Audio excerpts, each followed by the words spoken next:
Well, hello everyone. How is everyone doing in the YouTube world and the Facebook world? Join me and a wonderful guest I have today, distinguished guest. It's my honor and my privilege to introduce Senator Richard Black. How are you, Senator? Good morning. I'm doing Good fine. morning. Good to be For here. everyone who has followed the story of Senator Black, you know that he is a distinguished veteran, and he fought in combat in Vietnam War. Correct, Colonel? Yes, that's right. I was in Vietnam with a squadron of helicopters called the Ugly Angels. It was a great, very courageous helicopter squadron. I flew 269 combat missions and came back with bullet holes through the plane 4 times. Some of them hit just about a foot or two behind my head, and then we were in the sea outside of the Philippines, and at the ready room in the morning when they were giving the morning briefing to all the pilots, they said we have requirement for one helicopter pilot to volunteer to fight on the ground with the 1st Marine Division, calling in airstrikes, calling in the bombs, calling in medical evacuations. And I volunteered to do that. And I fought with the 1st Marine Division in what turned out to be the bloodiest combat of the Vietnam War for the U.S. Marines. And I fought I made 70 combat patrols, many of them where we were actually engaged with the enemy. And towards the end, I was getting ready to come home. And there was a Marine outpost that was surrounded. And during the night, the artillery started going off. I knew something was going on, and then I heard my old company, Fox Company, 1st Marines, getting ready to move out to rescue the outpost. And I went out. I volunteered to go, and I bumped into my old radio man. He was supposed to catch the plane out that same day, and I said, "What are you doing here, Smitty?" And he laughed. He said, "Same thing as you're doing, Colonel," or not Colonel, but Lieutenant. And so we went out. We fought our way to the Hoi An River. We crossed under fire in rubber boats, and by the time we got to the other side, engaged with the Viet Cong, I was wounded. Both of my radio men were killed. Smitty, God bless him, he was literally supposed to catch a plane out that day, and it's very, very tragic. And anyway, he died quite heroically, gave his life for the other Marines, trying to rescue them. So that was Vietnam. And the reason that I was in so much combat is that the forward air control team would be attached to whichever Marine infantry company was going into the assault. And so we were just going from attack to attack to attack. So it was quite a period for me, and it gives me a pretty keen insight into what's going on with the terrible tragedy in Ukraine these days, where unfortunately I think the United States is stoking the fires unnecessarily. And really, this thing should have been resolved very early on with very little bloodshed. But because there are some of these oligarchs, these global oligarchs from the wealthy families, they make fantastic profits from the war. And they're willing to fight to the last drop of Ukrainian blood and all of the Russian blood that goes with it. And it's a great tragedy for both the Russians and for the Ukrainians, whose lives are really being sacrificed for these globalist oligarchs who have prompted the war. They've set the stage for it, and now, unfortunately, they're the ones who pay the price. I was so fascinated with hearing about your combat experience, Colonel. Let me ask you to reflect a little bit on your career first. So our viewers, by the way, viewers, say hello, post your comments, type from what countries you're watching and what time is out there. I am here with Colonel and the former Virginia State Senator, Richard Black. He is our United States Colonel and honored veteran. I believe Richard Black has the Purple Heart and 2 Orders of Merit, correct? Yes, the Purple Heart and a number of other awards. So I would like to ask Richard about a little bit about his career. He also used to head a criminal law division in Pentagon. I would like to know a little bit about that. He's also, as I mentioned, a public servant. He served in the state senate of the state of Virginia, and of course he is outspoken and I would say the most honest person who is with this extensive record on public service is speaking about the war in Ukraine and speaking the truth about NATO involvement and about Biden administration and what has been done by NATO to fuel this conflict in Ukraine. So it's my privilege to have Richard. Everybody type your comments and say hellos so we know who is watching us. Senator, may I ask you, going back, when did you start your service? Just to touch a little bit more about your life story. How old were you? I was 19 when I started. I was a chemistry major at University of Miami, ran out of money, went down, signed up for the Marine Corps, and I had the hope of becoming a pilot, which was the one way that I could become a commissioned officer without having a degree. And against tremendous odds, because I suffered from motion sickness. So I was out there doing air-to-air combat with other T-28 aircraft, and we'd be pulling 4 Gs positive and then 2 Gs or 3 Gs negative, and your stomach is rising and falling. So, but anyway, I got commissioned, and shortly thereafter, I was in Vietnam. I was fighting over there. So anyway, after the year in Vietnam, came back, and I was close to getting out, and then they needed officers, and I transferred into engineers. I became an engineer company commander. Eventually went back to school, went to University of Florida this time for a degree in accounting and for a law degree. And after that, I ended up back in uniform.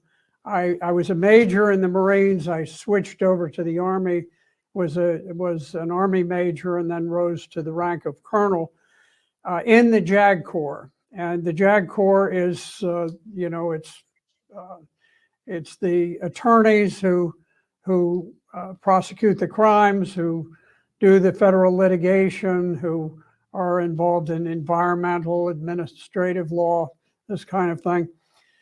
And I ran several major legal operations. I was the staff judge advocate at Fort Leonard Wood, Missouri, at Fort Ord, California, and at Fort Lewis, Washington. And some very exciting things that took place there, including in 1992, I was instrumental in ending the race riots that swept through Los Angeles, very, very deadly, debilitating, and because of a legal opinion that I gave to the commander who was going down there that enabled them to employ much more force than the California National Guard had done. And within a period of several days, we ended the riots and brought order. So there were many things like that. But I eventually became the chief of the criminal law division at the Pentagon, and got kind of an eye opener to the way that the federal bureaucracy in Washington views the law and the regulations, sometimes a little more flexibly than we did out in the field. You know, when I was practicing, I was naively going along and applying the Constitution, the laws, the regulations, and obeying them rather meticulously, and discovered a few little exceptions in Washington, D.C. But in any event, you know, it was a good experience because I have served in all branches of government. After I retired in '94, I was elected to the Virginia House of Delegates, served there for 8 years, later served 8 years in the Virginia Senate, and quite a wonderful experience. In the course of all of this, I will back up just a little. When I came out of Vietnam, this was in '67, I came back to a country that had changed rather dramatically. It was in the midst of a real sea change. And I remember being quite shocked because I would be out late at night because I hunted in the Florida Everglades. I hunt snakes. In fact, I just came back from a snake hunting trip out there this week, and caught a couple of water moccasins. But I was quite taken aback by the fact that you'd go out, you'd be out at 1 o'clock in the morning, and there'd be 15-year-old girls hitchhiking alone down the road.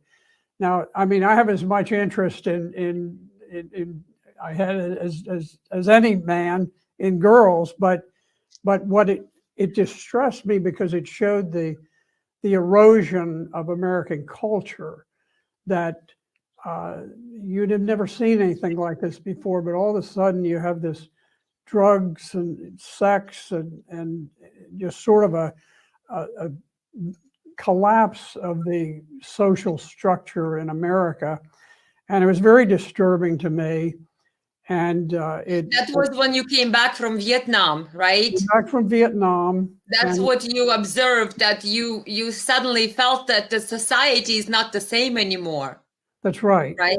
Right. Mm-hmm. Yeah, society had changed radically under the pressures of the civil rights movement and the drugs and all of the things going on.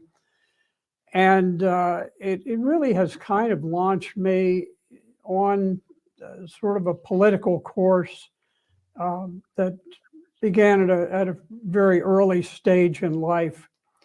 So I'm at a point where, I mean, during the Biden administration, we've seen sort of a revolutionary upheaval with the cities being burned, with people being chased through the streets by mobs, with police being assassinated, dozens and dozens of police just sitting in their cars by the roadside. People come up and gun them down. And the media has thought, oh, this is great fun because the BLM and Antifa crowd, they're out there showing that they got a lot of power, and the media egged them on, and of course there are always really bad elements out there that are ready to respond. And there were people, and I think I know names, but I won't say them on the air, but there were billionaires who were funding the BLM Antifa riots. We know that in some of them, as the rioters would be, surging down streets, somebody had purchased pallets of bricks and laid them along the route so that the mobs could grab the bricks and hurl them through windows and hurl them at people. Now, that didn't just happen. It's these demonstrations, they're very expensive. Yes, they are. And it reminds me of Ukraine in 2014. That pretty much was the same thing. There were all of a sudden a lot of street violence. And the next thing you know, there was a regime change. But yeah. Colonel, what was it like working in Pentagon? And now with all the war situation in Russia, Ukraine, and now we're worried about China, Taiwan. And then there is Israel, Iran, and of course, United States helping Israel. With all the wars and the situation, how do you view Pentagon and what was it like when you worked there? What maybe American people do not know, what Pentagon really is. Give us some insight, some scoop, what it was like to be a chief of criminal law division of Pentagon. Most of us wouldn't even have ever known what it's like to walk down those corridors, and you did. Give us some insights and put it in a perspective. What is Pentagon's role in all these wars that we have continuously here in the United States? It's important to remember or to realize that the Pentagon in the early 90s was totally different than the Pentagon today. I was there at the point where Bill Clinton was elected president, and he was a sworn enemy of the military. He had famously said that I loathe the military, and he took the opportunity of the he went down to the Pentagon wall, to the Vietnam Wall, in not in the Pentagon but out on the Capitol Mall, the memorial to all the dead of Vietnam. And he went down there to sort of, stomp on the graves of all of the veterans. And he said, I'm going to put known homosexuals in uniform. And of course, they were prohibited from entering service on active duty at the time that I was in as the chief of the criminal law division. And there ensued an enormous political battle between the Pentagon, which wanted to maintain standards, and Bill Clinton, who wanted to tear down the Pentagon and really American culture. I remember, as the chief of the criminal law division for the Army, I was in charge of all death penalty cases for all the services, whether they were Navy, Air Force, Army. They all came under me. There were about 10 people who had been sentenced to death. And what was the sentence for? What did they do? Well, I'll give you one example. These are not people who got convicted for being in a barroom brawl, but there was one that kind of stood out in my mind. He was a very frightening, domineering father. He decided to murder all of his family. He had quite a number of children. He had a wife, and he forced all of them to stand in line as he filled the bathtub with water, and then in turn, he would take each one of them while the others were forced to stand in line and drown them. And they would watch as their mother was drowned and she's struggling and thrashing and desperately trying to get out. Wow. And they know they're next. And he just created this sense of enormous horror.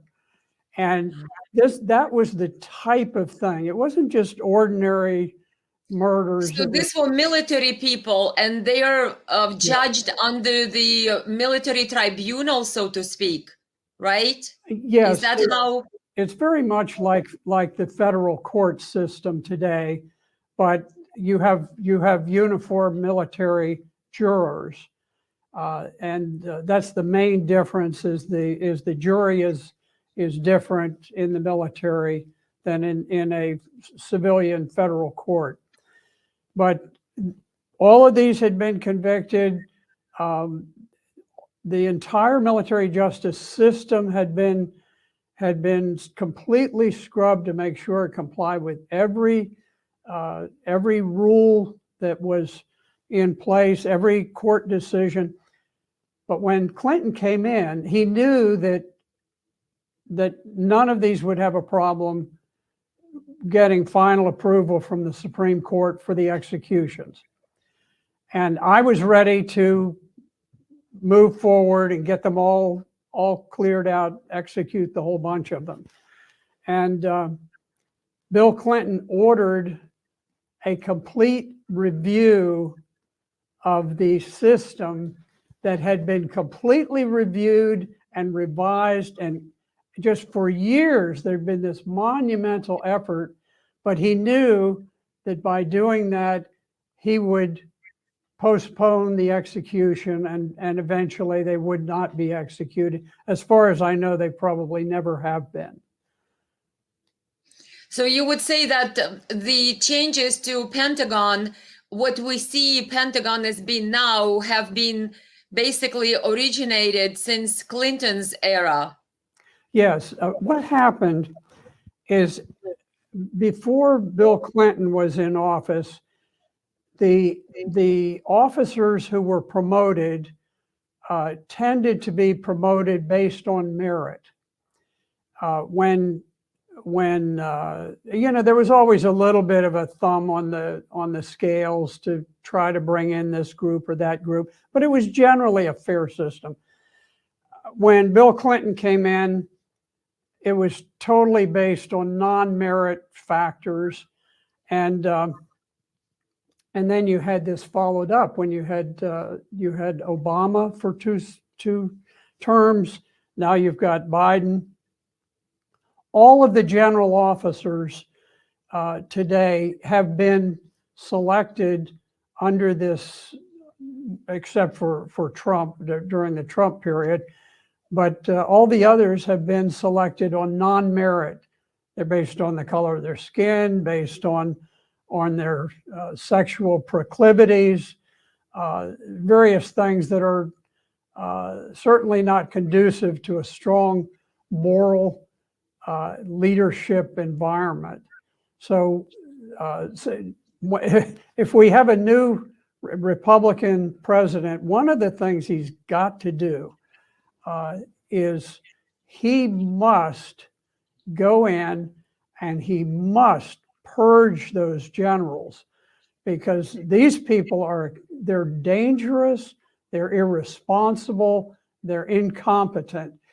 We have never seen the kind of cultural and leadership decay in the military that we have today. It's astounding. Well, we can't recruit anymore. I think our recruitment is down like 30%. And then we're trying to start nuclear war with Russia while we can't even recruit enough soldiers. We're trying to agitate China while we again cannot recruit enough soldiers. What, are we insane? What do you think, Colonel? Is the United States going to get into war with China, and what's happening with Russia? Are we trying to get us closer to nuclear war with Russia through Ukraine? Are we insane? Is Pentagon out of their mind? Elena, let me just run through some of the things that we have done in Ukraine. This is how reckless we've gotten. We targeted the flagship of the Russian fleet, the Moskva, a Moskva. cruiser. This is a very large ship, and we sunk it. Now, did we press the button? We probably did, but it could have been a Ukrainian doing what we told them to do. Yeah. We sank that ship, and we sent to the bottom 300 young Russian sailors. Then we targeted 13 Russian generals for assassination. We killed them all, killed 13 of them. Now, I think that the Ukrainians did it based on the intelligence. Intelligence, yeah. And this is where you're sitting right next to somebody who's Ukrainian, because it's got to be done in real time. You don't just say, "Oh, there's a general and here's a briefing paper about him." No, you have to be able to say, "Here he is. He's at this precise location within 1 square meter, right at this instant," and then they fire. Well, that's the United States assassinating Russian generals. We helped the Ukrainians, and this was certainly done by the United States. We helped them launch a drone that went deep into Russia, hundreds and hundreds of miles, and we attacked a nuclear site where Russian bombers were there, the bombers that are part of their nuclear triad to respond to a United States attack. And we actually did some damage to one of their nuclear bombers. Yeah. Now, probably the most utterly insane thing that we have done, if those aren't enough, is we blew up the Nord Stream 1 and 2 pipelines, which are the artery that feeds blood into the beating heart of Europe. And this was an act of war against Russia, but it was also an act of war against Germany. It was an act of war. I think Denmark is involved in this. I think Switzerland, it was an act of war against Switzerland. And it was so transparently obvious that we were doing it. We were doing it for various reasons. One, to capture the natural gas market for the United States. And I'm all in favor of us trying to get advantage, but not, not through terrorist acts, attacking our own allies, right? That's right. And then blaming it on Russia. It's very much like, I believe in competition between Costco and Walmart. Yeah. But if Walmart were to give lead goes and blows up Costco at night. Yeah, if they were to give lead pipes to all their warehouse and say, "Let's go over there and let's smash the windows and beat up some people in Costco." No, that's a crime. And when we destroy the pipeline to Europe, it is a crime. It's the greatest act of terrorism committed since 9/11. So when you mention nuclear war, there was a very interesting article, a very good article in the Washington Post today. They almost buried their own article. You have to look for it, but it's entitled "A Republican Civil War on Ukraine Erupts as Reagan's Example Fades." I don't like their title too much, but their subtitle is better. GOP leaders and voters are increasingly skeptical of an extended commitment, part of a broader shift away from conservative support for foreign interventions. Basically, what they're saying is the Republican rank and file and some of the leadership are starting to get pretty fed up with all these foreign interventions. But here's just one line I wanted to mention while we're on this. And I was a little surprised. It sort of stood out to me. in the article, and they're talking about sort of the apparent stalemate, which I don't think is a stalemate anymore, but it says, but the prospect of a decisive victory by either side seems less likely than a grinding war of attrition, with the possibility of a dangerous nuclear confrontation lurking just over the horizon. Yep. Who would initiate this nuclear confrontation? It wouldn't be Russia. Yeah. They don't want it. They don't want a confrontation. It wouldn't be China. They don't want it, and it wouldn't be France or the United Kingdom. There is one country that would initiate a nuclear war, and there's already been little low-level chatter about it, and that would be the United States. We have a policy that allows for first use of nuclear weapons, which means that we could launch a nuclear Pearl Harbor, hoping to knock out the nuclear defenses of Russia. Now, and there are some absolute lunatics who believe this is a good idea, but they better remember that the Russians have nuclear submarines off our coast, and at the first nuclear strike over there, New York City is turned to radioactive glass.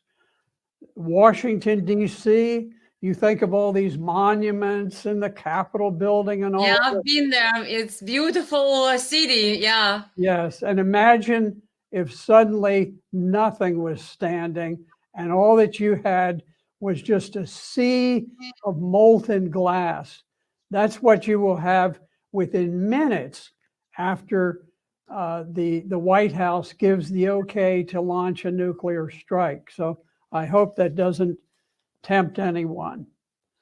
Do you think, Colonel, that or should I say, Senator? You have so many titles. I will alternate. There is so many. I want everybody to know. By the way, everybody who is watching us, make sure you write some comments, and if you have some questions for Senator Black, feel free to type them. I'll come back to all your comments afterwards. But do you, Senator, think that the North Korea is becoming a problem as well, because United States carries out these military exercises with South Korea, and the North Korean leader is saying that this is like a declaration of war on North Korea? I mean, I'm thinking if Biden decides to nuke Russia, who knows? You know, we may get nuked by what is it, Northern Korea before that, if they keep pressing the buttons of this guy. What is his name? Kim Jong Ping or something? Yes. I mean, he has nuclear weapons too. Are we trying to get nuked by everyone at the same time? I mean, Russia, North Korea, and China? I mean, are we insane? You know, North Korea is a very special situation.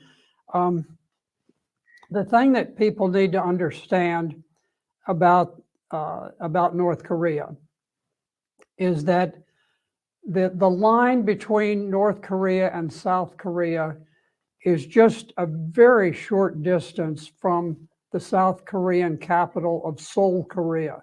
Seoul is dominant. It's by far the greatest population and industrial center in the entire country. And I believe that you could actually fire conventional artillery rounds and reach the capital of Seoul from the mountains surrounding them that are over in North Korea. So it's always been a sort of a checkmate situation where the South Korean army is far more powerful than the North Korean army. It's more modern, It's better equipped. It's really an excellent force, or at least it was when I flew them into battle back in many years ago. So maybe it's changed. But anyway,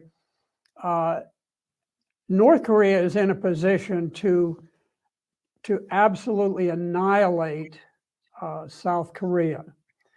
And so really the only practical thing you can do with North Korea is to deal with them in some sort of a diplomatic fashion. President Trump recognized this. I think he did an excellent job. He diffused tensions.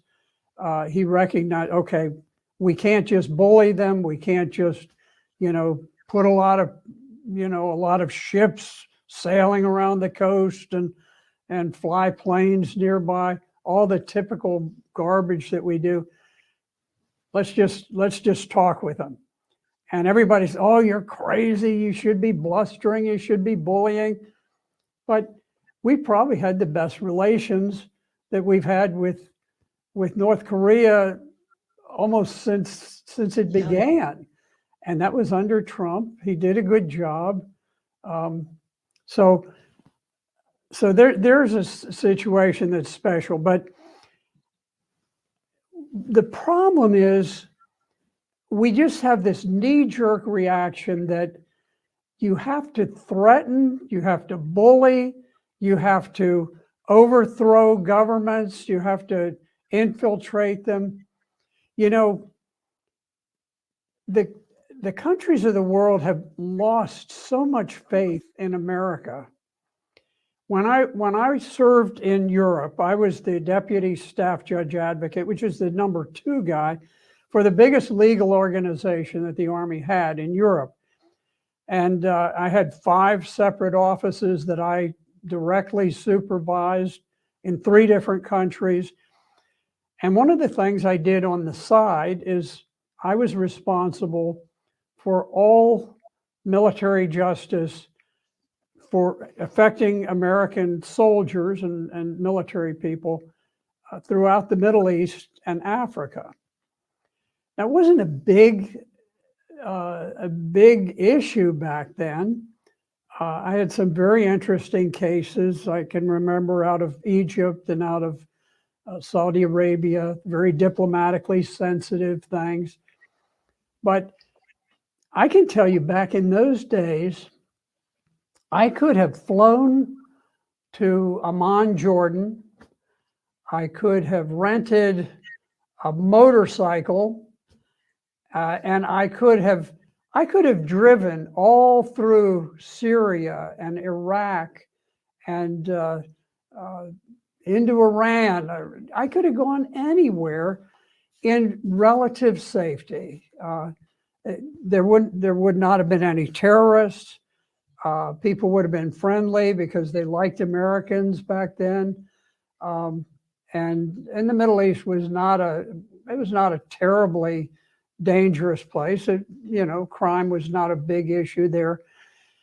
You look at where things have gone since we took an aggressive posture.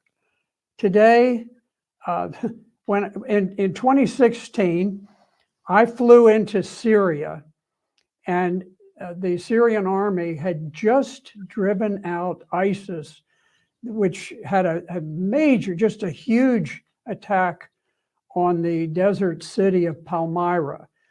ISIS seized the city. The Syrian army took it back. I flew in just after it was recaptured. And I eventually had to go from Palmyra to Homs, Syria. And instead of getting on a motorcycle like I might have done when I was younger, I had a convoy, I think of 16 vehicles.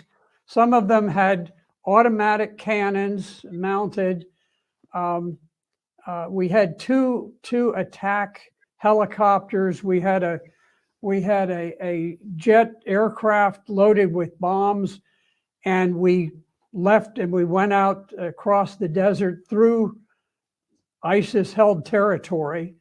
and the entire convoy was under my personal command, and but they were prepared to start dropping bombs and to making runs with attack helicopters if we got hit en route. So you compare,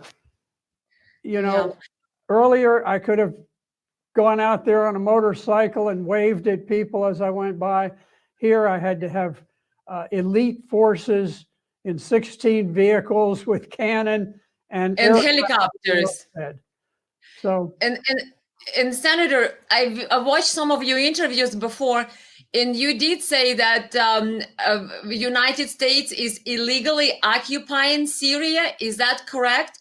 Because my understanding, Matt Gaetz, a Republican congressman, the other day introduced a resolution basically saying that we need to bring our troops back. I believe we have 900 troops over there, 900 soldiers or something along those lines. And the Congress overwhelmingly rejected that resolution to bring our troops back, while a Republican congressman says Congress never authorized them to be there in the first place. How is it possible that our troops are in countries without Congress authorization? And what's wrong with our congressmen? Then when one of them actually sees the lights and said, we need to bring our troops back, we didn't authorize this deployment, they all say, oh no, we'll keep our troops there. I mean, what are we doing in Syria? Are we occupying it for the sake of oil, or what are we doing there? Let me start by talking about Representative Matt Gaetz. He's a Republican, conservative out of Florida. Very courageous individual. He introduced a resolution to withdraw American forces who are illegally occupying Syria. Now, the vote on the resolution failed. However, this, in a sense, was a significant victory in terms of the movement of where things are going in Congress. Up until this bill was voted on, not a single Democrat had broken ranks with the war hawks. There was a moment where 30 of them had signed a letter to Biden. They sent it to Biden saying, "Hey, look, we got to." Took it back. It said, "Yeah, we're headed towards nuclear war. We better cool it." And in one day, all of them had been browbeaten into bringing it back. In this vote, that on the Matt Gaetz resolution, there actually were more Democrats than Republicans who voted for it.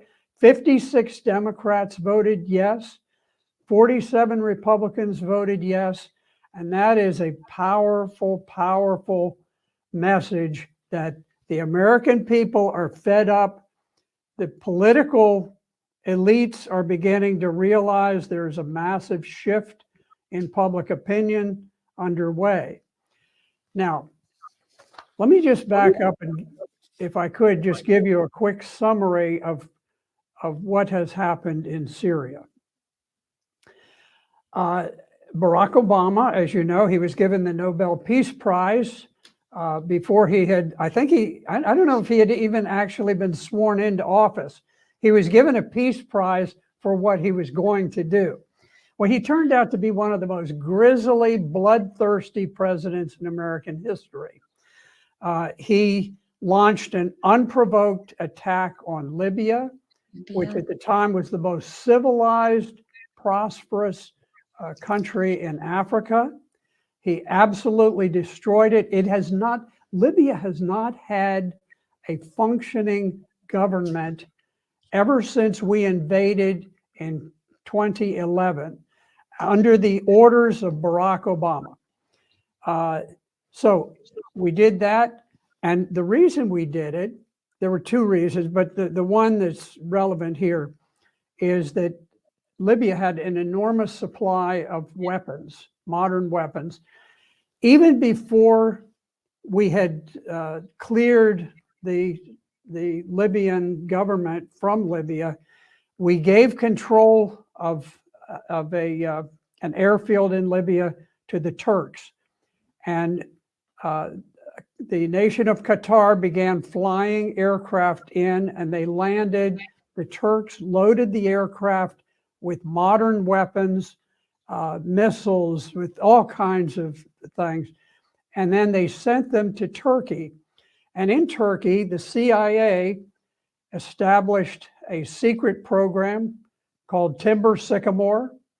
And under Timber Sycamore, they established all of these massive warehouses filled with billions and billions of dollars of weapons. And then we put the CIA in on the ground to coordinate with Al-Qaeda and all of the Al-Qaeda linked terrorists. Now, this is just 10 years after 9/11, when Al-Qaeda flew the jets into the Twin Towers and the Pentagon. And here we were in a firm alliance that continues to this very day. We've been unwavering supporters of Al-Qaeda in Syria. And we began flowing weapons captured from Libya. We sent them across the Turkish border into Syria.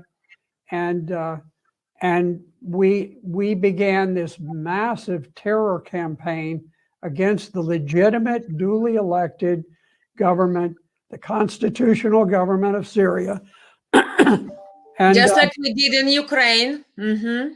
Yes, yes. And this isn't a war that just started domestically because people rose up against President Assad. This was a war that was funded, armed, promoted, planned by the Central Intelligence Agency and the U.S. State Department. And if the American people could understand how hideous the war in Syria was, they would be so aghast that the government would fall overnight. You know, it's an unfortunate thing. In wartime, there are rapes that do occur. They're crimes. But in Syria, it was the policy of these radical Islamic terrorists that if you could capture a Syrian woman, you owned her. She was a slave. You could rape her, and you could rape her daughter. You could rape her son if you happen to be one of those kinds. And this is the way that they attracted volunteers from countries around the world who went there knowing, hey, this is really neat. If I go into battle, if I capture some women, some children, I actually own them. I can buy them. I can sell them as slaves. Just like medieval style. Yeah, medieval style society returned to owning humans as slaves. Yes, they actually had price lists for women that you purchased on the slave markets. These are our allies. These are the people we support. And you know which women on the price list went for the highest prices? It was the little girls. Oh my God. It was the little girls, because you had pedophiles. There was one of the fighters for one of the groups. They're all allied with Al-Qaeda. And this fellow had a 13-year-old child. He would strip her naked before he would go into battle. He had a U.S. Humvee, and he would tie her across his windshield naked. Why did he do this? He did it because he knew that when he went roaring down the road in his Humvee, the Syrian army was a civilized army. They were decent. They were good people. And they would not shoot. They wouldn't shoot at a little girl. Yeah. And so he had success. I don't know whatever happened to him. His time must have run out at some point, but he was literally doing this. The volume of rape in Syria was so bad that the last time I spoke to President Assad in 2018, we met in his office. He told me that they had an initiative underway in their parliament. They had taken up legislation to change the way that citizenship works in Syria, because under the traditional Arabic way of doing things, the citizenship flowed from the father. So he was the father, and there were literally tens and perhaps hundreds of thousands of Syrian women who had been raped and become pregnant, and now the father was some disgusting troll who lived in Tunisia or Saudi Arabia or somewhere else, and maybe he had impregnated some 12-year-old girl, and he's still the father. And they actually had to change the law, and I was told later that the proposed changes did go through so that they would be able to treat the children of rape more humanely.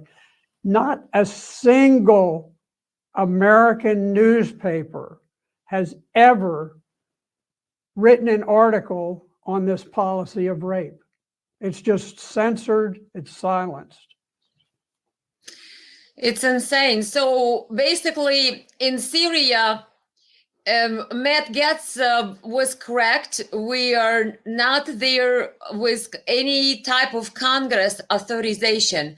But in your legal mind, that now that Congress voted against his resolution to remove troops from there, would that be considered as legal authorization? I think it to some extent you could make that argument. I think that would be a legitimate argument, but keep in mind the United States does not follow laws. When we decide we want to kill somebody, assassinate somebody, we want to overthrow a government, we don't care about the law. Look, we don't care whether every single man, woman, and child in Ukraine dies. We really don't. Now, you and I do, the American people do. But I'm saying that the decision makers within the beating heart of the war machine, the Central Intelligence Agency, the State Department, the FBI, the National Intelligence Organization, they don't care a whit about the lives and the future of all of these people in Ukraine. To them, it's a game of power, of money, of influence. And I'll tell you right now, the global oligarchs, that I call them the boys from Davos, they're not necessarily citizens of any country. They really consider themselves global citizens, and they're the ones who decided that we were going to go to war. And even though the United States gave the authorization to do it, but the word came down from above the level of President Biden that you're going to do this, and they want that war to continue because, you know, right now, what is it, 120, 140 billion dollars, huge, just seas of money that are going over there. They want this war to continue because the longer it does, the more they get to siphon off a billion here, a billion there. Yeah. But there are people becoming just fantastically wealthy on the blood of the Ukrainian people and the Russian people. Colonel, how are we doing on time? Do we have some more time, or do you need to go? No, I think we can continue. We can go. Okay, thank you, thank you. Okay, guys, everybody, I see a lot of comments over there. Keep typing your comments. I will get back to them after I'm asking a few more questions here. Thankfully, I have Senator's time. Guys, type what countries you're watching, and if you have some questions for Senator Black, please type them in. We'll review them in a little bit. Talking about the war in Ukraine, it was a good segue. So in Syria, we basically have the troops were unauthorized. We're working with Al Qaeda, and it sounds like Russians are basically the good guys helping legitimate legal government of Assad in Syria. And so now we are the bad guy again in Ukraine-Russia situation, because during Obama administration, Victoria Nuland handpicked Ukrainian government after they removed and sponsored EU and United States, a State Department. Victoria Nuland was giving out cookies to protesters in the Maidan Square in front of Ukraine's parliament in 2014 to basically ignite that what they call revolution of dignity, which we all know was basically a militarized coup that removed legally elected president in Ukraine, Yanukovych. So we seem to be a bad guy in Syria. We seem to be a bad guy in Ukraine. But the problem of it is that media continues and perpetuates lies about Ukraine. We cannot even find out what Biden and Hunter Biden dealings were in Ukraine from our media. Congress doesn't really investigate these guys. The DOJ's department does not want to investigate any of that. So how will American people ever learn the truth, Senator? What do you think? Because they keep still lying that it's Russia who started the war in Ukraine. Can you, Senator, say to everyone that the war in Ukraine started in 2014, following the illegal removal of legally elected, democratically elected president, which Victoria Nuland handpicked the coup government after that president was removed? But you can't even hear that line in the media. They keep lying for 9 almost years about the war in Ukraine to us, and they will keep doing it for another 9. And more Ukrainians will die, more Russians will die. What would you say, Senator Black? When can we learn the truth about Ukraine, and what American people don't know about Ukraine that would help them to clear their mind about the whole thing between Russia and Ukraine? Yeah, the war has been a great illusion, a great propaganda victory for the deep state. You know, I consider it to be Obama's folly. Obama was the one who made the decision that we were going to go to war with Russia. And in 2014, under Victoria Nuland was the head of all of this. She was a high-ranking official of the State Department, and she went to Ukraine, and there was a dispute. They had a pro-Russian president. He was duly elected, President Yanukovych, and Ukraine was always in fiscal difficulties, so they asked the EU to make a proposal of assistance they could provide, and they asked Russia, could you submit a proposal? They looked at the two proposals. They chose the Russian proposal, which was much more concrete, because Russia does so much business with Ukraine. And Yanukovych signed off on that. Well, immediately, NATO made the decision, okay, that can't stand. We have to overthrow the government. There was a most violent and vicious. It started off as a demonstration, but I don't know precisely who put the snipers up, whether it was the CIA. I'm sure the CIA was involved. MI6, British MI6 was involved. But what they do when there's a big ruckus going on and demonstrations, they'll put these snipers up in the windows, and they'll shoot a demonstrator, and then they'll shoot a police officer, and then they'll shoot some more demonstrators, some more police officers, and soon the people on the ground, everybody thinks they're being shot at by the other side. This is textbook CIA, MI6. Who knows? I guess in the old Soviet Union, it was probably a technique used by Stalin, who was probably the most vicious human being who's ever graced the planet. But the fact is that Victoria Nuland was actually negotiating and having talks with President Yanukovych, and at the same time, she was intercepted on her cell phone communicating about who she was going to put in charge of the new revolutionary junta that was about to take over. There was a dramatic photograph on the front pages of the Washington Times, or I'm sorry, the Washington Post. And it was something. I wish I had a copy, but there was a bunker dug into the ground right outside of the presidential headquarters there, and they were throwing Molotov cocktails.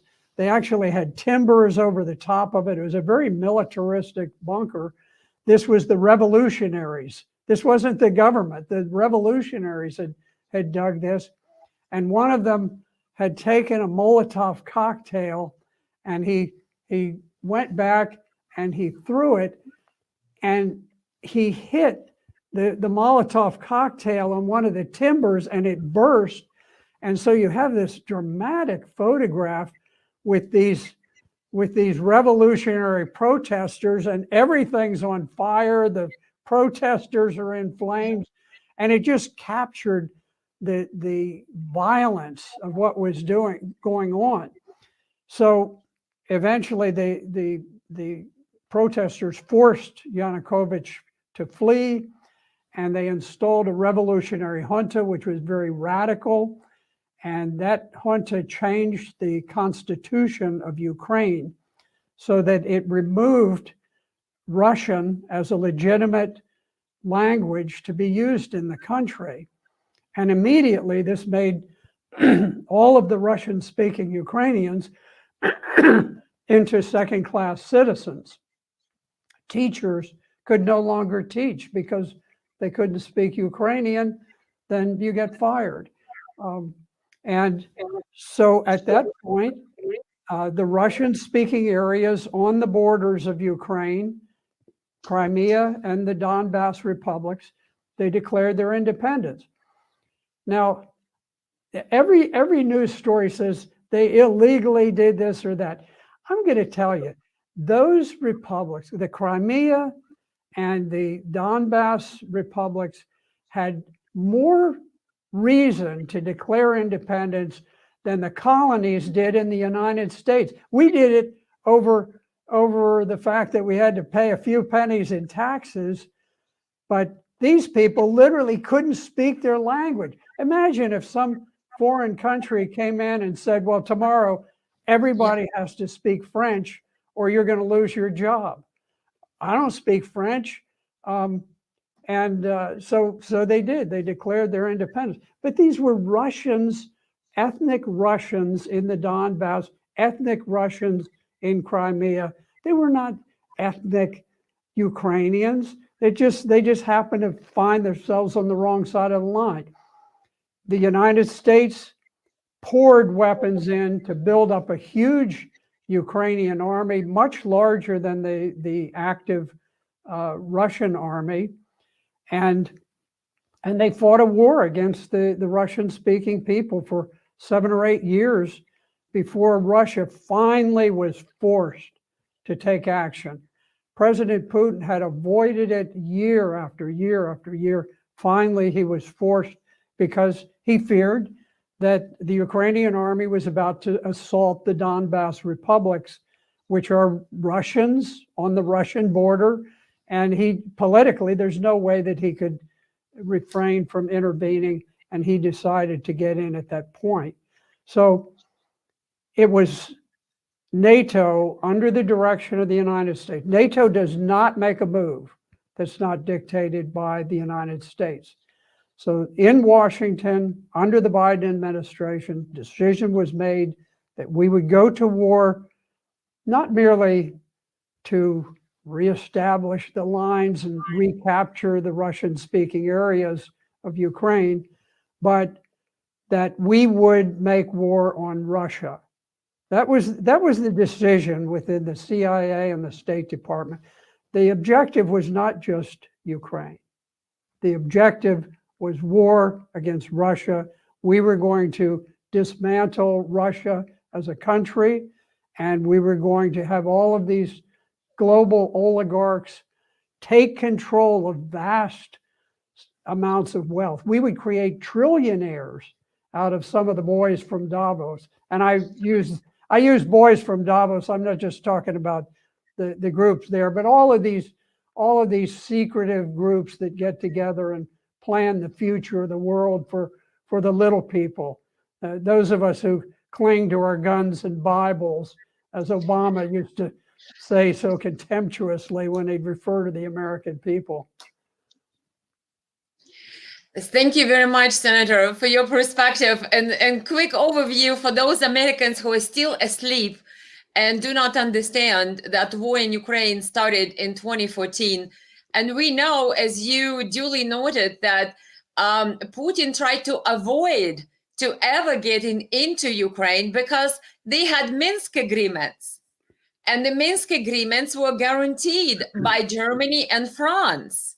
And the Minsk agreements were to cease fire between militias of the eastern Ukraine, Donbass region, and the state of Ukraine, which Americans don't understand. Ukraine, the state of Ukraine, was waging the war on its own citizens for the last almost 9 years and counting. Because after the coup, Ukraine started bombing eastern Ukraine, the Donbass region. And Biden will not tell us anything about it.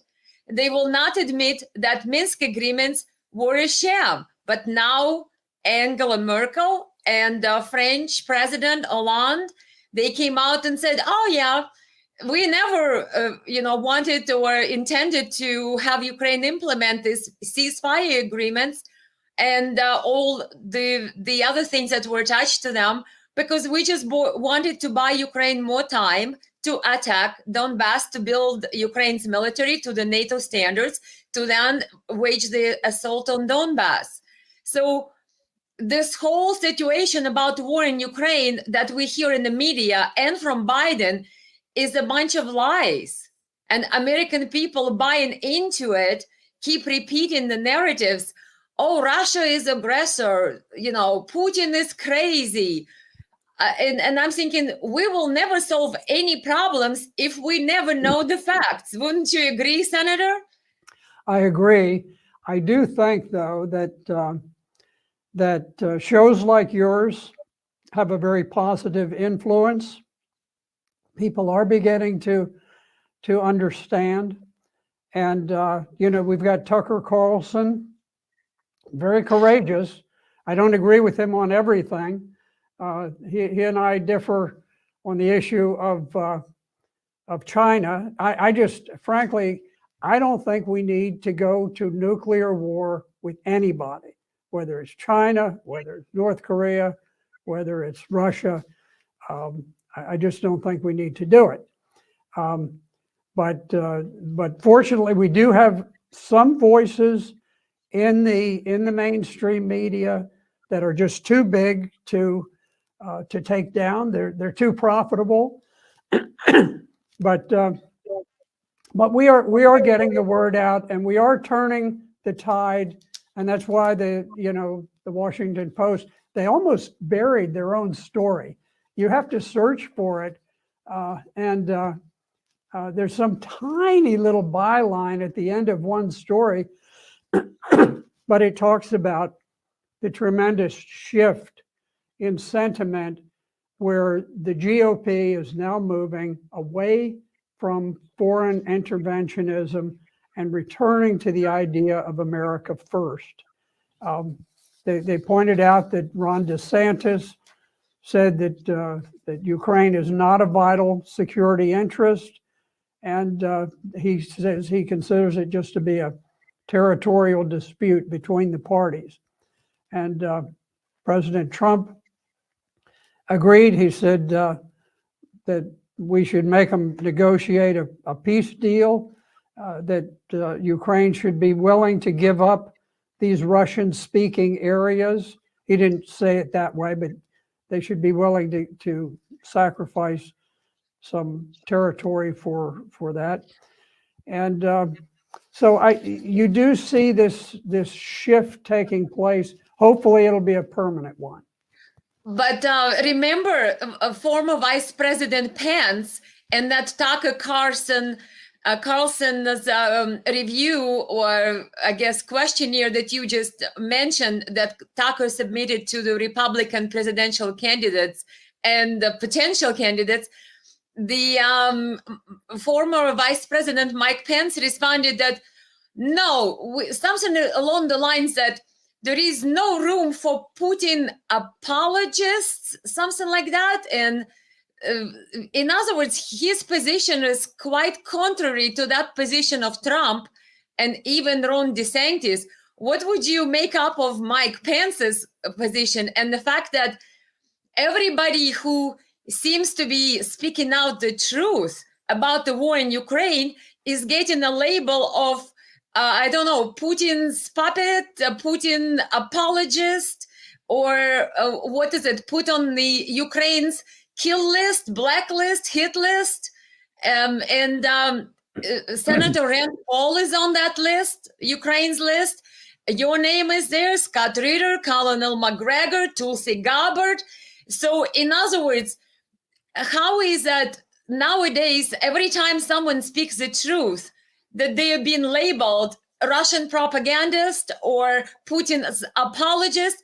And I was quite shocked to see Mike Pence, former vice president, former, right-hand man of Trump administration, basically contradicting Trump's response on this questionnaire and going as far as, calling people names and Putin's apologists for holding a different position than his own. And I find it just pretty shocking, to be honest. One of the principal tools of propaganda experts is to smear your opponent. If they make an argument that's very difficult to refute, if they say something that you just can't argue your way out of, then you smear them personally and say, okay, their opinion doesn't count because they, Putin apologists. What a stupid thing. What information does that convey except that this is somebody who understands the Russian point of view? I'm going to tell you. I would like a definition, like Mr. Pence. Let's get the definition of what exactly is Putin apologist. Does that mean that the person who speaks the truth qualifies about Ukraine war? I mean, because it looks like there is no middle line. You either have to be for Biden or you immediately for Putin. Okay, I raise my hand. Where is I am for America? You know what I mean? Yes. Where is I am for America? I don't want my taxpayer dollars to be shilled and spent on corrupt Ukrainian government when my own American veterans are sleeping on the cardboards in the streets. What about me being for America? Why do I either have to be for Biden's lies, or if I don't, I'm immediately put on this other side, going all the way back to Russia? What about me? I'm American. I'm for America. But I was quite surprised, like you said, that Mike Pence just puts everybody, including, I'm sure, Mr. Trump, his former boss, because his position is quite polar opposite of that Mike Pence. I'm sorry to interrupt you. Keep going. You said that media propagandists, they just label people and put you into this one or the other camp. Pence is a rather sinister figure in my view. This is a guy when he first took office under Trump. Trump gave him an extremely important assignment. And that was Trump set up a commission to review the election systems in the United States, which are obviously corrupt. Obviously, we have the worst voting system on the planet. I don't know if there is a worse one than the United States. We have people who can put ballots that they write out into drop boxes that are unattended, no identification of who. It's a sham. But anyway,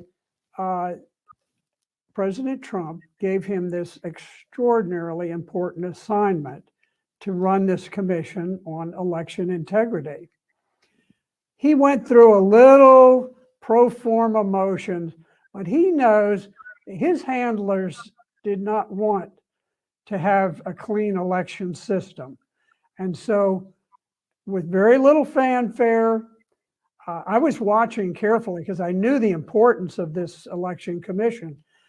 And with very little fanfare, he shut it down. He withdrew. He said, "Oh, we can't get cooperation from some of the states, so I'm just going to stop it." Well, he did that before we had national elections that were so corrupted as the one between Trump and Biden, which was, I mean, a child could have seen. This was the most corrupt thing on the planet.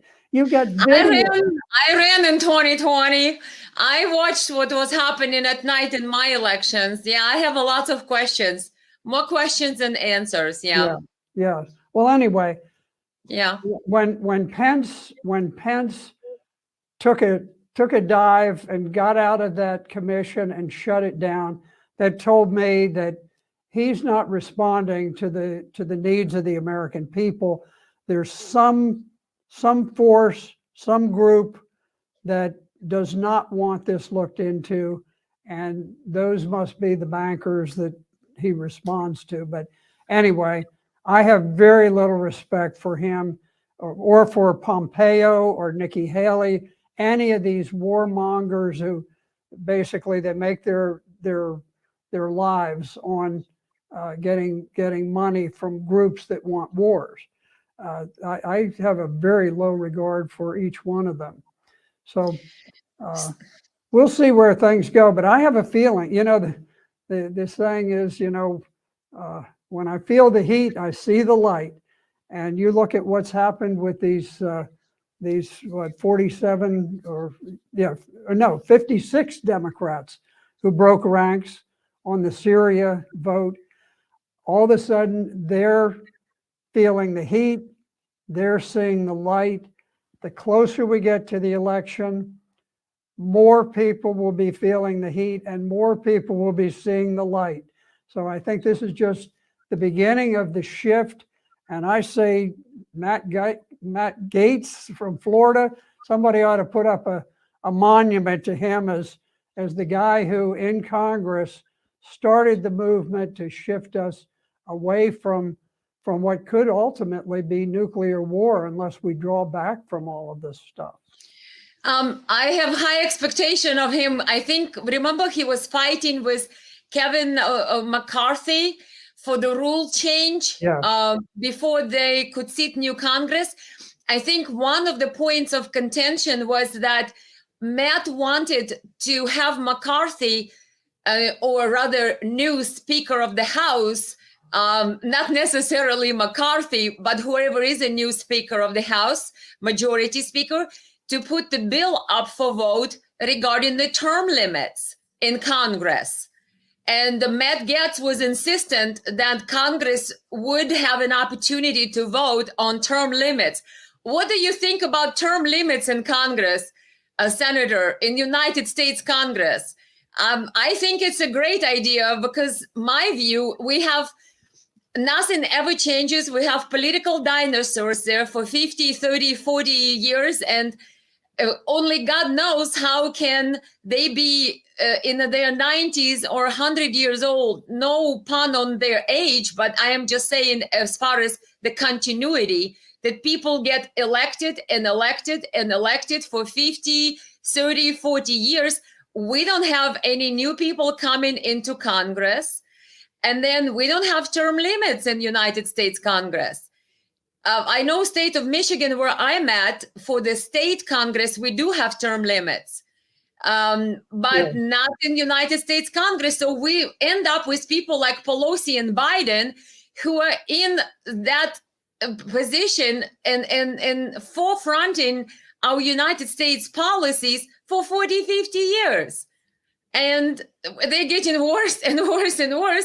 No new people have a chance to come in because somehow they always get elected. I even saw the article that there were two deceased Congress people who were still elected while being dead. I mean, how does the election system work if the dead people win elections? We know something is not right there, right?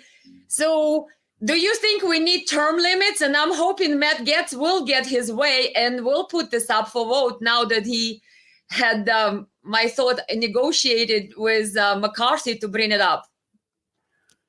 Well, I would probably vote in favor of term limits.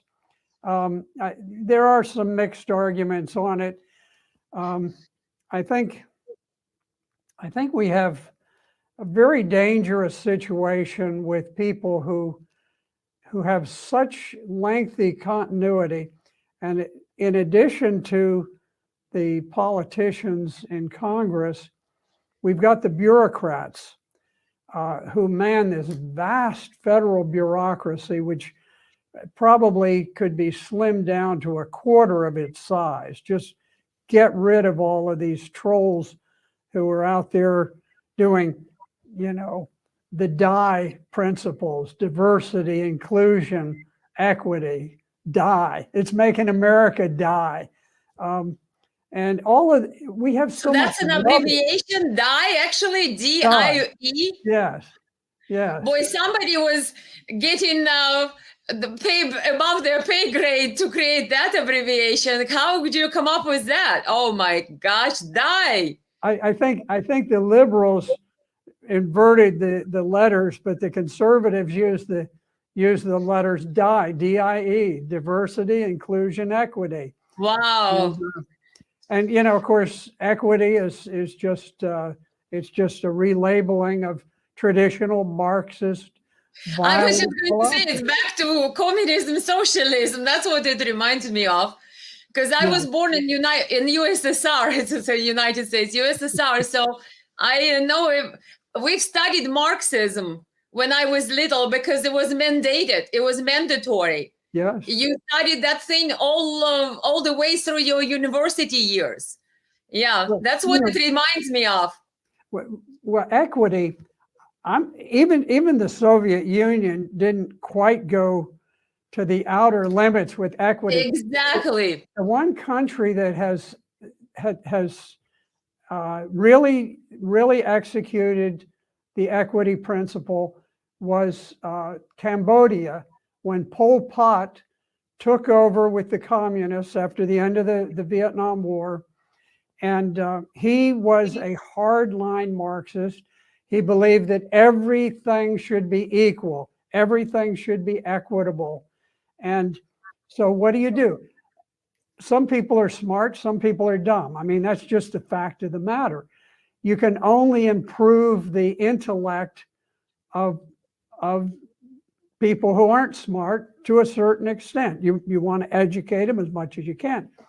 But in Cambodia, they said, okay, well, we understand you can only bring people up so much, but what we can do, we'll create equity by destroying all of those people who have a higher intellect. And so bring them down. They literally, and there was a very fine movie made of this called The Killing Fields. And you can get that online. It's a tremendous movie.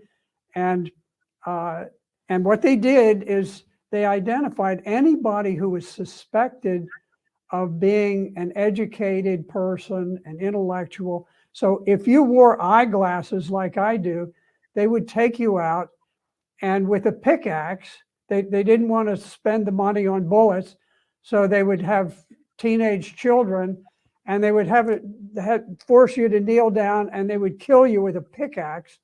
And they destroyed 2 million out of 8 million people.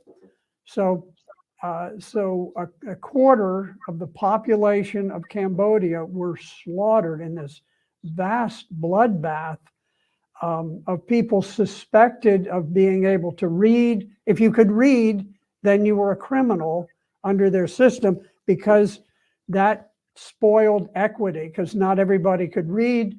So you have to bring down everybody so that everybody's on the same level. That's what equity means. It means it in the United States. They just try to sugarcoat it, but that's what it's all about. I agree with you as far as that they took it further than Soviet Union, because I lived during Soviet Union times, and whatever we have now in United States brought onto us courtesy of Biden, Obama, Pelosi, and company. That reminds me more and more of kleptocracy, because it's not really a pure socialism anymore. It's that mixed with financial oligarchy. It's mixed with dictatorship. It's mixed with it's like morphine. There is no name to it. The closest I can come up with is kleptocracy, where they basically rob us and send our money overseas to people like Zelensky. And we American citizens are paying government salaries of Ukrainian state officials, including parliament members, Zelensky. We're paying for their social programs. We're paying for their medical bills. What? 51st state? I grew up in, like I said, Soviet Union territory of Ukraine. So I am from Ukraine. I speak Ukrainian fluently. I watch the videos of Ukrainian soldiers every day who complain that they have no weapons, that the parliament members of Ukraine raise their own salaries, send their own children abroad so they wouldn't be drafted into army. But Ukrainian soldiers, their payments, their salaries are cut by parliament. They have no weapons. They're basically saying we're used as a cannon fodder. And they see the corruption of their own government. And we American citizens are being robbed so the Biden could keep that money laundering operation called Ukraine and fuel corruption that actually kills more Ukrainian people. And I'm thinking, this is kleptocracy. You know, they're stealing our money instead of providing the better standard of living for our own citizens, right, Senator? Taking care of our veterans, of our seniors. What about inflation? People cannot even afford basics anymore. People can't go to grocery store without a new record-breaking bill. But we keep sending billions to Ukraine. And well, a lot of people are saying, look, the southern border of the United States no longer exists. It's totally gone. The 4-star head of the Border Patrol Agency, the one who's sort of the on-the-ground guy in charge, yesterday told a committee. He said, we do not have operational control over the border. Now, what does he mean by operational control? Certainly, there are always going to be a few people who slip back and forth.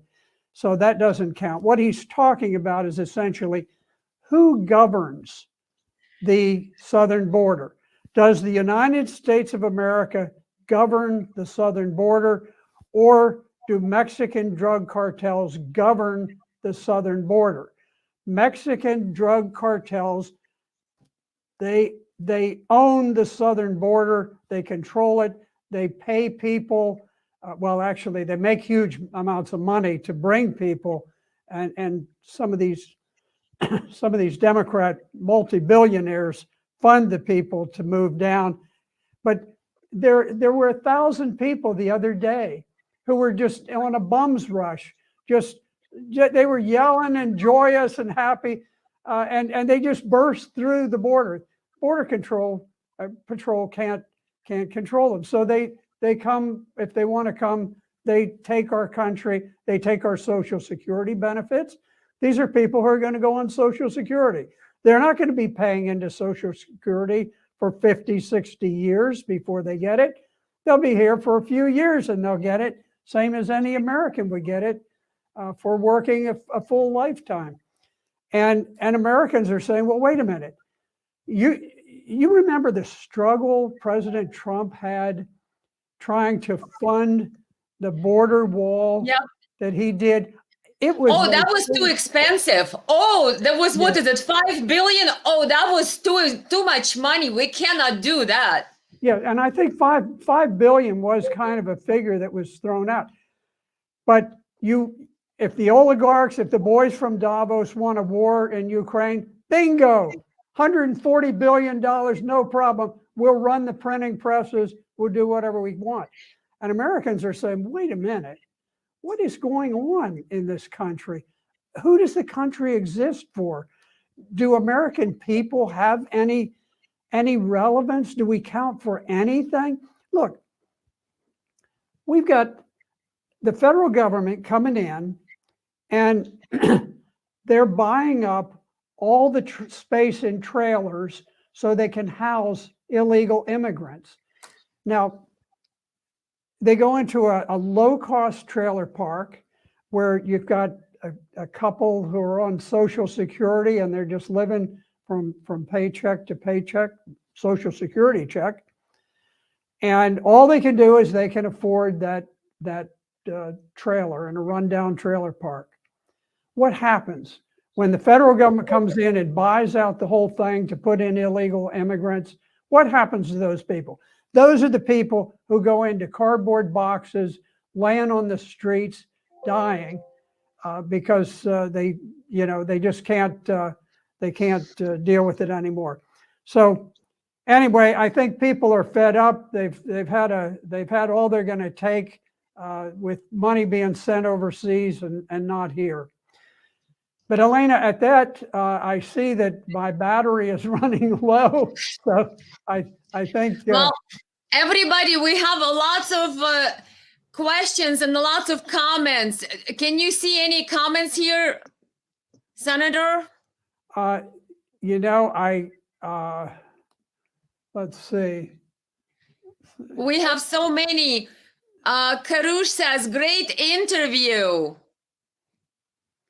We have Dylan, as someone who spent college weekends playing the game of Risk, I don't see Putin as a bad guy, quite the contrary. I'll play some comments, take a read on them real quick.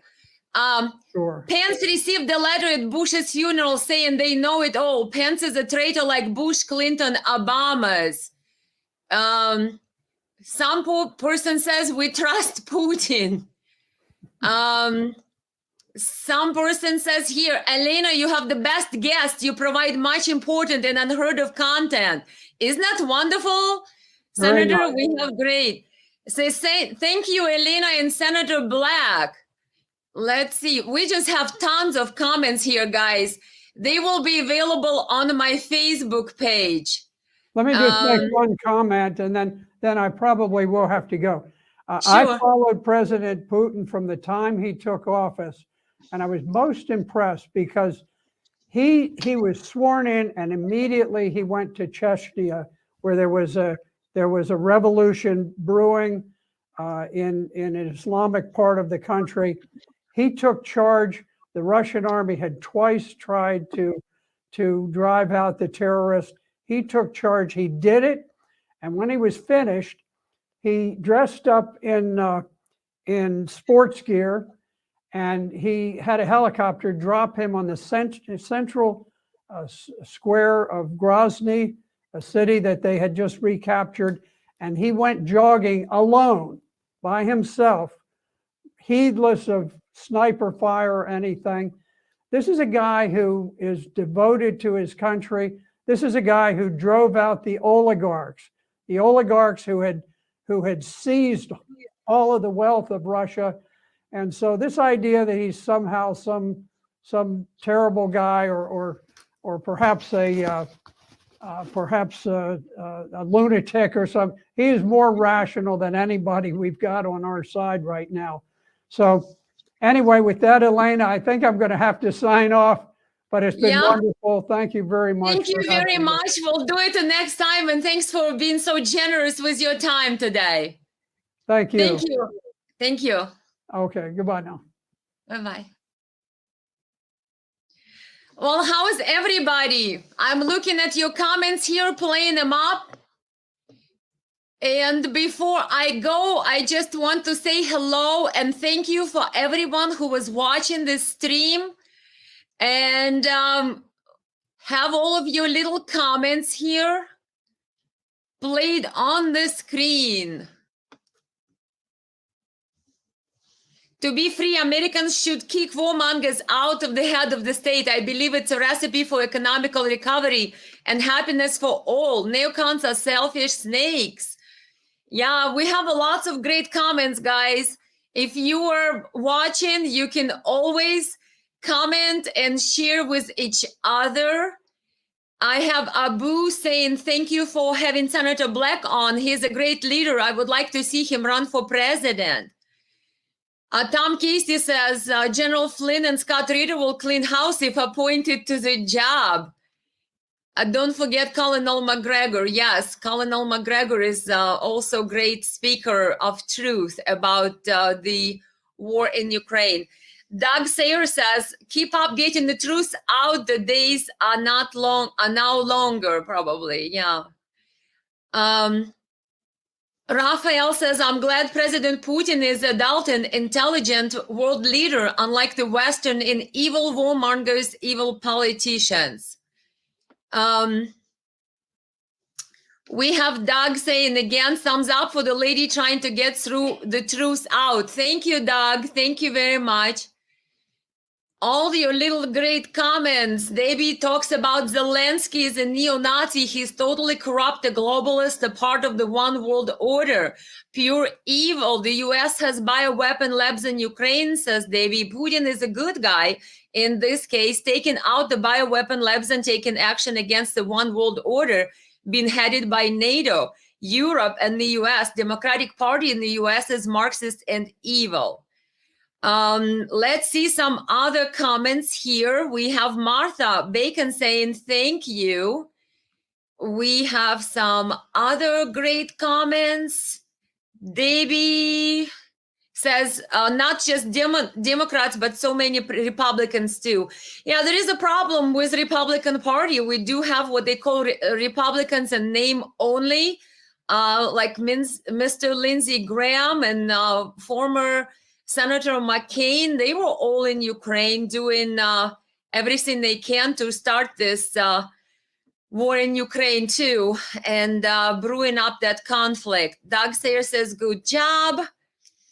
We have Let's Keep On. She's getting a lot out of one, the better trying to let that he can put. Not sure what that comment was for.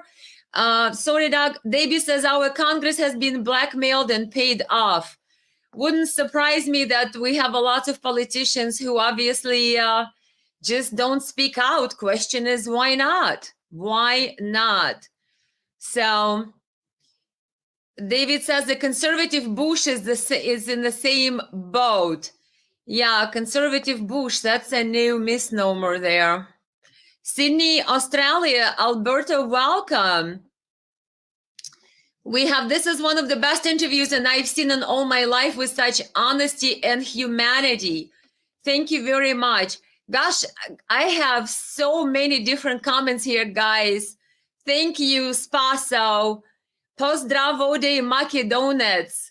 I am thinking that means hello from Macedonia. I'm hoping I'm reading it correctly. Here says Wendy Walker keeps spreading the truth and facts.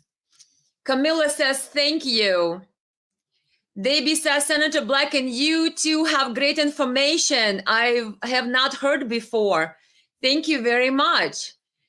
Then we have another thanks. Then we have Wendy saying, keep spreading the truth and facts. Spaso says, da means I got the translation correctly. Great. Danny says NATO is evil regime. Well, Scott Ritter, our famous U.S. Marine, did say that NATO is no longer defense alliance. It's more of the offensive alliance. Thank you, Senator Blackfoot, speaking the truth, says Pamela Lynn. Yep. Excellent. Excellent, excellent. So, a lot of comments, guys. Love you all. I know I took probably a long time with Senator Black because he was so generous with his time. So we just kept talking. And I think that it was a great interview. We talked about everything. And I hope you guys basically enjoyed it and stuck it with us here. I read all your comments. Hopefully, I played some of them. And hopefully, I will see you guys next time. I know there is a lot happening in the world. We know there were riots sort of in Georgia, that Georgia's Republic of Georgia wanted to do the foreign agents law. We actually have the foreign agents law in the United States. I think it was foreign agents registration law established in 1938. But it sounds like Biden and Soros want to make sure that Georgia does not have the protections that the United States have against any foreign influence. And so then when Georgian parliament created that law to require foreign entity-sponsored organizations to register as foreign agents, that's when the riots started in Georgia. And of course, they all started to say, oh, this is a Russian law, this is authoritarianism, this is dictatorship. Well, not really, because America has the same law, even worse, even more stringent law. But everything what's happening in Georgia is basically repeating the path of Ukraine. So if it's any people watching from Republic of Georgians, грузины, послушайте меня и слегка проснитесь, вас ведут путем Украины. I just said something that I hope Georgians would understand, that they've been led on the path of Ukraine, the path of the coup, the path of take over the government, make it more pro-Soros, pro-Biden, pro-Western, break it from Russia, and possibly create a situation which we see unraveled in Ukraine in 2014, and look where it led Ukraine, total destruction. So yeah, a lot of different news on the world stage. So hopefully you guys are following. We know the down drone in Crimea, right?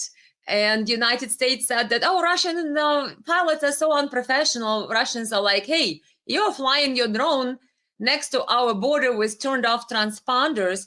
And so happened your drone kind of like lost its, altitude and fell down into the sea. And of course, the Pentagon said that Russian pilot discharged the fuel on top of that thing. And Russians like, we didn't do anything. It lost its altitude.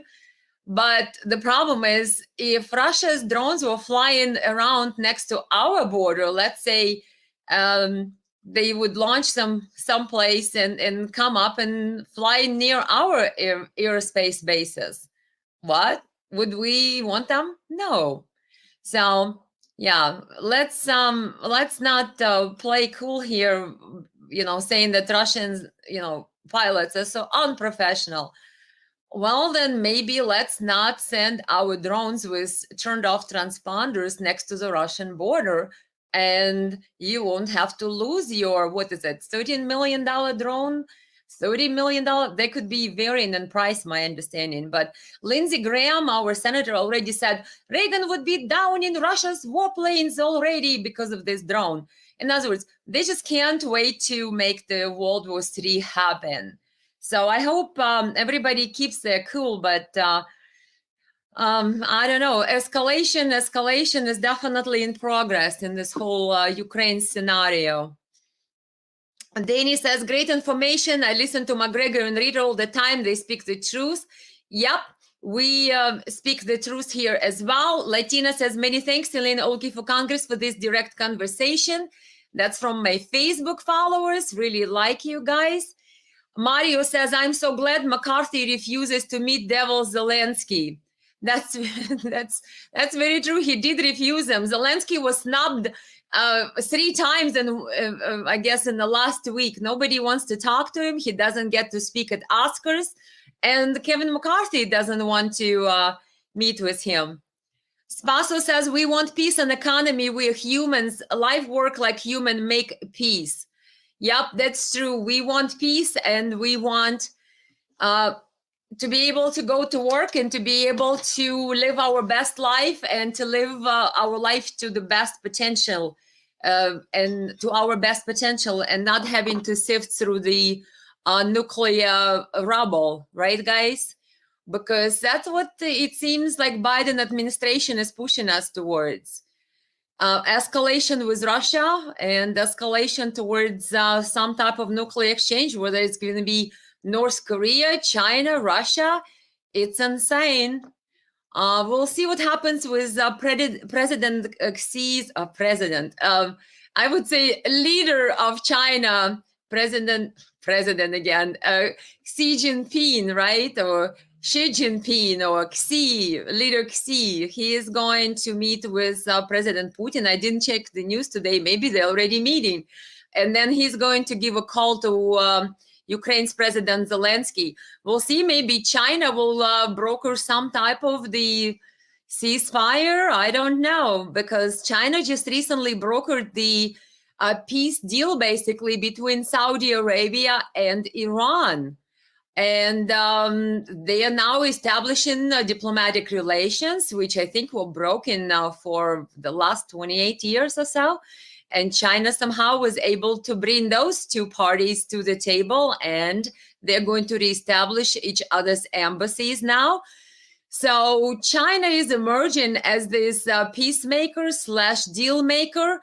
And where is Biden? Where is our Biden, who promised that he is a new leader of the free world and he leads us into new world order? Well, Mr. Biden, you are leading us into new world disaster. That's more like it, because if you're leading us to nuclear war, that's what it is, Armageddon. But so far, everybody else is leading the new world order, but not our United States President Biden. Look at leader Xi. Look like he's going to Moscow. He's talking to Zelensky. He put a broker deal peace between Saudis and the Iranis. What? So who is the new leader of the free world slash new world order, Mr. Biden? So far, not you. So far, it seems like we have alienated everybody out there, and we just keep doing it. And the sacred place is never empty. There are leaders of the world who are going to fill in your shoes. And what are we going to do then, Mr. Biden? When are you going to wake up? Oh, no, you just want to keep fueling Zelensky's war machine and your own laundromat of Europe, which is Ukraine. Okay, keep doing that. We'll see how far that's going to take us. That's a disaster proposition. We need peace. We need resolution to this entire madness that became Ukraine war. But it looks like Mr. Biden's preparing us for the next one with China-Taiwan situation. Taiwanese have declared that they're getting ready for the full Chinese blockade. Like, what? Yeah. If nobody is concerned, guys, I don't know what planet or what the weather is like on your planet, but Pamela says, it seems like we're already in World War III. It started when we provoked Russia under Obama. Yep, it's already World War III. It's just kind of like a slow burn, and more parties keep joining and joining and joining. Now we see Japan is getting more active. moves away from its peaceful constitution. Now Serbia, Kosovo, still a big problem, can flare up at any time. Now Georgia has been flaring up.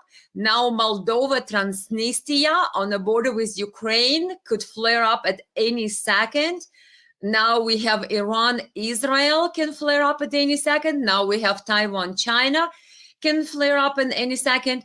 And of course, God forbid if anybody like Poland decides to join Ukraine and enter their troops in Ukraine war in some way. Yeah, there's a lot of variables, guys, a lot of moving parts. Spaso says Macedonia is coming war with. Who with? Is Macedonia getting the war too? Well, look, guys, what's happening in Turkey, all this devastation after the earthquakes. Yeah, a lot of countries, look at Syria. People are still suffering in Syria. And I don't believe Biden now lifted any sanctions against Syria. So we're not even helping that horrible humanitarian catastrophe that's unfolding in Syria. And I believe Russians are helping there. So, in other words, Biden is really not making the best presentation out of United States on the world stage, that's for sure. And his place has been, his shoes are being filled by other leaders from other nations who understand that the danger of nuclear war should not be explored. We should try to de-escalate. And so far, Biden did not step into that role of de-escalator. It has been more, let's arm Ukraine, more money to Ukraine, more weapons to Ukraine. Russia is aggressor, Russia is an enemy, we're at war with Russia. All of this push, push, push, fuel the war machine, no de-escalation. And at the same time, Chinese emerge as the peacemakers. Look at them. Oh, Biden, I guess he sits in his bunker. Yeah, impeach Biden. Well said, Molly. Look at our southern borders. Did you guys see Tucker Carlson, where the illegal immigrants tried to breach, they gathered on that bridge and tried to breach the border? It's insanity. Our own border is open for invasion. And Biden takes our money, our American taxpayers' money, and protects Ukraine's border. Hello. So I don't care what party line you guys are on in this case, but anybody can see if you are American taxpayer, your money is not being spent on our country, on our people. It's been washed and money laundered through the foreign proxies and foreign proxy wars a la Ukraine. Ends up in the pockets of corrupt politicians on all sides. Look at Zelensky and their parliament members. They're raising their own salaries while cutting Ukrainian soldiers' salaries. They're basically living off of us, American taxpayers, because we are paying their salaries. Ukraine is now 51st state of United States. Like Colonel McGregor said the other day, we own Ukraine. The problem is Ukraine doesn't give us any benefit. It's just a big drain on our budget, and it's a big drain on our economy. Look how many billions went to Ukraine. And Senator Black just a few minutes ago did say, when Trump said we need money to improve our border security and build the wall on the south border of the United States, I think the price tag at that time was $5 billion. And Pelosi said, oh no, that's too much money. That's too expensive. We cannot afford that. $5 billion, oh, that's atrocious. That's horrible. But now, over what, 130, 40 billion went or goes to Ukraine? And that's no big deal. No big deal. 5 billion to protect American border. Oh, we can't do. No, Pelosi said, the Democrats, too much, too expensive, atrocious. But almost, I don't know, 150 billion to Ukraine? No problem. So, like I said, you guys need to wake up and realize what's happening. It's it's really not what they're doing is really not in our best interest, in our country's best interest, only in their own self-serving and their donors and corrupt politicians' interests. That's all it is. Oh, guys, I could sit here with you and be with you forever, but I better let you guys go and basically say thank you everyone who commented, thank you everyone who watched. I had a great interview with Colonel Black, and he's also a former Virginia State Senator Richard Black. You can go back and watch the whole interview on either my Facebook or subscribe to my YouTube channel. Elena USA Live, that's one of them, and Elena Live USA, it's another one. So comment, like, subscribe, and keep watching, and I will see you guys next time.